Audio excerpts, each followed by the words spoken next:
I just put my new chain on. Well, it's not a new chain, it's one that I've cleaned and swapping over. I tend to swap them. I've got two chains that I go back and forth between. I tend to swap them like maybe once a week.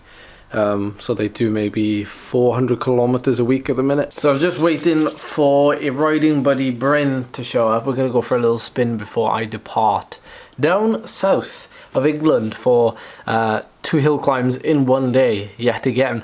And I'm looking forward to it because this one particular hill climb tomorrow morning, the first one, is on Haytor, which is where I won my British Championship title way back in 2019, literally an Olympic cycle ago, 4 years ago, which is pretty mad to think really how fast time has gone.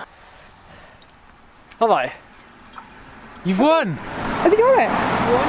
Yes, man! What a hero! Sadly though, there's not actually that many people who have signed up for the race tomorrow. I think there's like 20 or 25 of us, and considering how the National Hill Climb Championships are going to be virtually identical to Haytor, like the only difference is that it's like the struggle, which is where the Nationals is going to be, is steeper, but in terms of the effort, the way it goes like gradual for the first 8, 9, 10 minutes, and then there's a flat section and then it kicks up to the finish.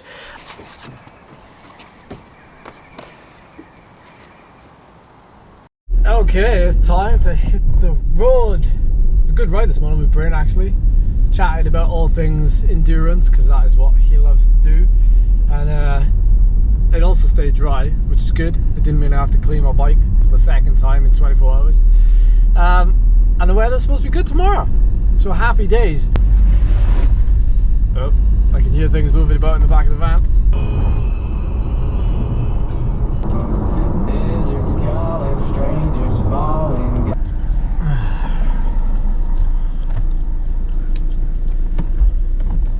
So we've got an hour left to drive, 26 miles to go. Just traffic. It's 3:10 in the afternoon, of course. All the schools, all the kids coming out of school. That's why there's traffic. Bryn's fault. Our ride this morning. It's your fault, Bryn.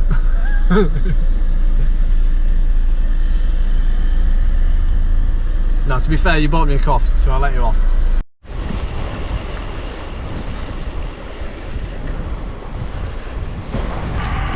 This is the first time I've ridden an e-bike in my life. Unfortunately, I'm not wearing a helmet. Hasn't got head mode on it. Don't try this at home. Mine's got head mode. I should explain, I'm in Minehead. I've stopped over to see Scott and Nat very briefly to pick up my trophy from last week's Minehead Porlock Hill Climb. Oh.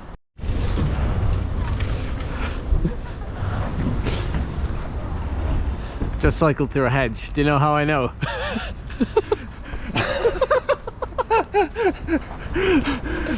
Oh, head mode. Just cycled through a hedge. Oh, Cap, you done it right. Up. Lift it up.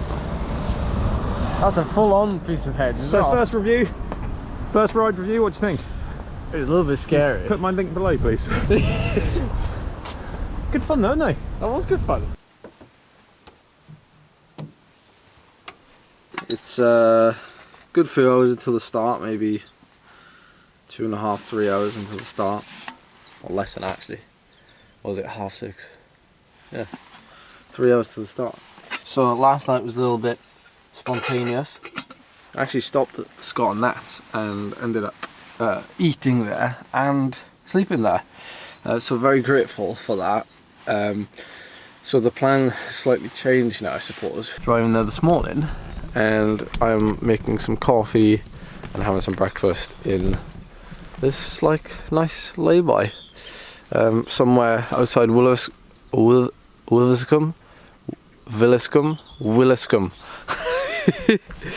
somewhere outside there.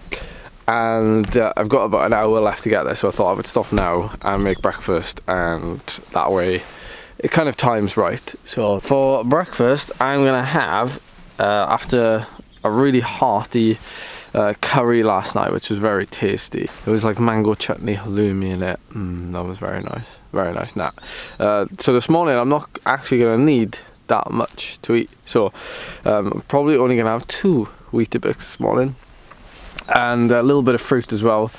And because I've got 2 hill climbs today, Haytor at 9:30, and then I've got another one at I think 11:15. And they're basically, Haytor is here, and then on the other side, and then the other side is Widdicombe. So they basically back onto each other. I'll tell you one thing, it is cold this morning. The dashboard is saying like 7 degrees, which I don't quite trust, but it does definitely feel colder than it has done for any morning, like since spring or last winter even.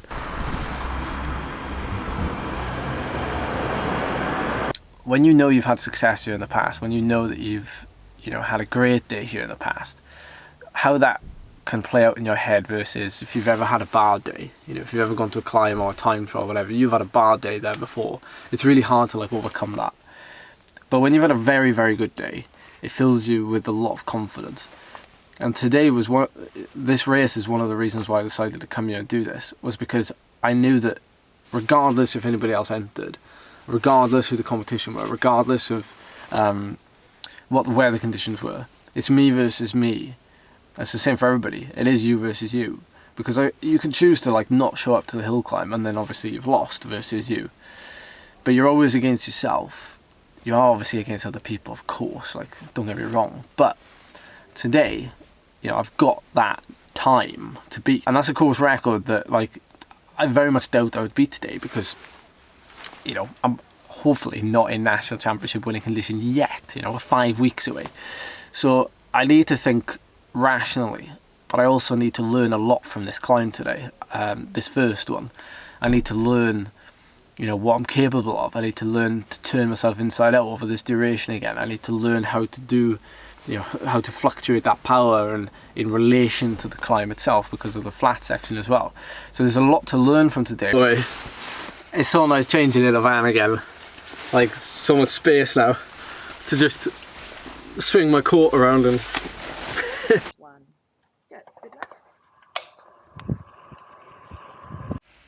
quick little jump cut from the hill climb, because otherwise this video is going to be like an hour long. My power meter cut out at some point halfway up this climb. I didn't really notice it, to be honest, because I was only just glancing down. But for the majority of the climb, I was sort of nudging about 410 watts or so. And there's a lot of changes in gradient on this climb. Lots of people talking about it later, that how it's really difficult to find your rhythm. We get to the flat section, come up behind this car. Luckily, it pulls into the car park just as I'm getting up behind it, and then I launch into the last section, which was where we had the block headwind. And when I compare my time today, or my Strava effort, to 2019, there is a huge difference in this last 1 kilometer. So you can definitely tell the wind was playing a part with my finishing time, and it's where I lost almost like 30 seconds of the 45 to 50 seconds I lost in total to my 2019 time. So kind of positive, actually.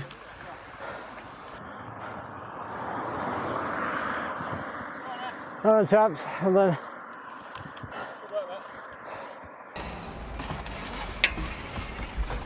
right then, first hill climb done. Win, tick. Good effort, tick. Decent time, sensations, good, tick. Really, there is very little to write home about, and usually when things go right, there is very little to talk about.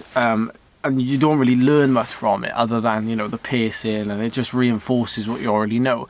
When things go wrong, though, that's when you learn a lot from that. When you don't win, or when, things fail on you, that's when you learn, and that's when you can change things.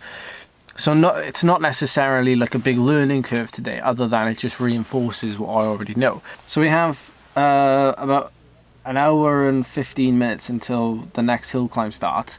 I have to ride up and over Haytor again, which is going to take me about 20 minutes, half an hour. So I'll give myself half an hour to get to the start of Widdicombe, which is the other side.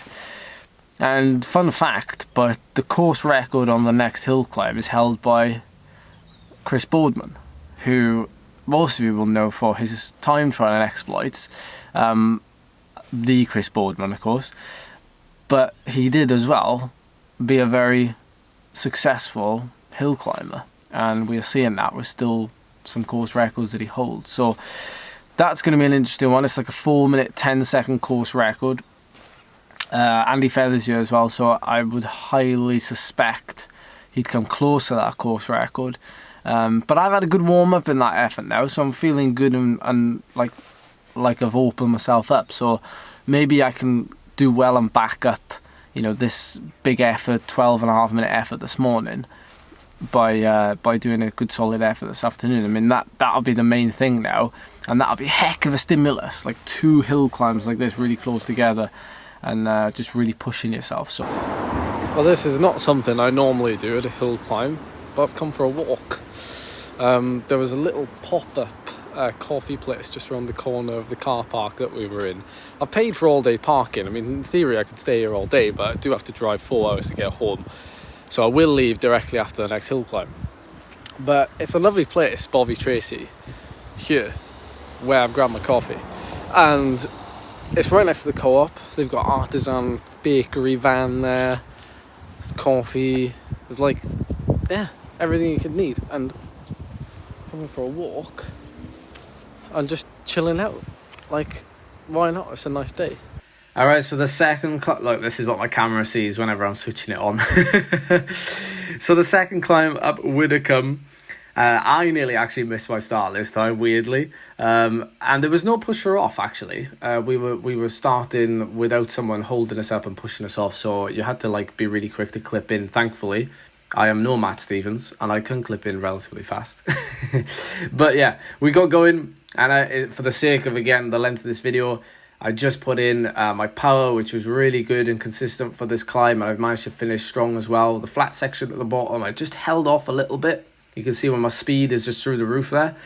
And then Jacob catches me coming across the line right at the top with my rain jacket stuffed down my skin suit because, of course, you know, I had to stay warm when I was riding there. So I'm carrying a little bit of weight. Doesn't really matter, really, in the grand scheme of things. And back at the HQ for the results, some cake, and to admire some of the old bikes that they have on show here. Better take that out of my bottle cage. Wow, I mean, what on earth happened there? Like, 1.5k, what a climb. Widdicombe is an incredible climb if you've never done it before. Absolutely amazing. I love the fact it just gets steeper and steeper and steeper. Oh, it's just so satisfying. Overall, my effort is just like ridiculous. Like, I would never in a million years have thought that I could achieve what I did on Widdicombe.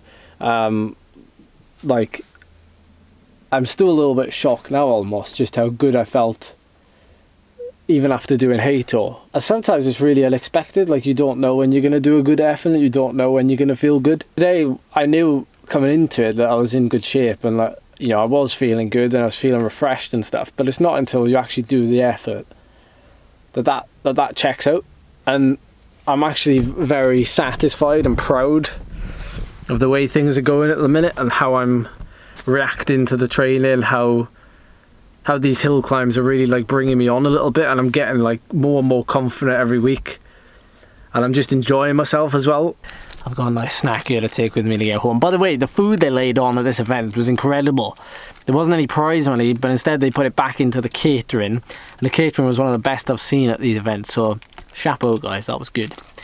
Charlie made me some cake the other day though. I brought it with me to have. Well, fast forward a couple of hours and I've been food shopping, I've done washing, and I've put the training wheels back on the bike and set it up with some lights so I can get it this evening and get a couple of hours in maybe while Charlie's out with some friends. What else am I going to do really? So let's just get back out and ride a bit more.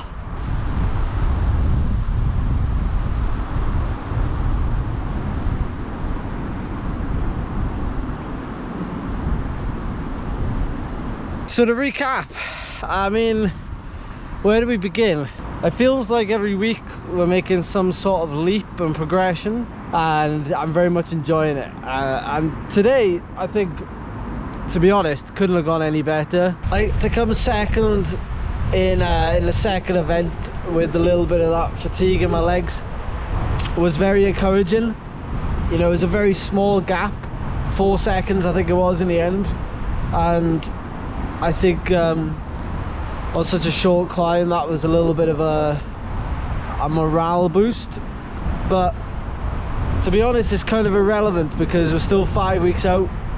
I keep saying that, you know, we're still 5 weeks out, still like work to do, still like, it's just boring stuff, you know, like I don't really know what else to say. We're just sort of focused on one thing, and like every single day towards that is just about trying to be as good as we can be, so we could just be really good on that one day, you know. And it's being consistently good so I can be occasionally great. I think I've said that before, but you know, really that's what this is all about, you know, being consistently good day in, day out. You know, you might have one bad day here and there, but over the course of like 8 weeks, one bad day is really not an issue, as long as it doesn't come on that one day. We'll obviously try our best to stop that from happening. But anyway, I'm gonna wrap up the video here. I hope you've enjoyed it, and I will see you sometime this week before I head to my next hill climb, which will be in the Lake District, and that will be Whinlatter Pass. So I will see you in the next video.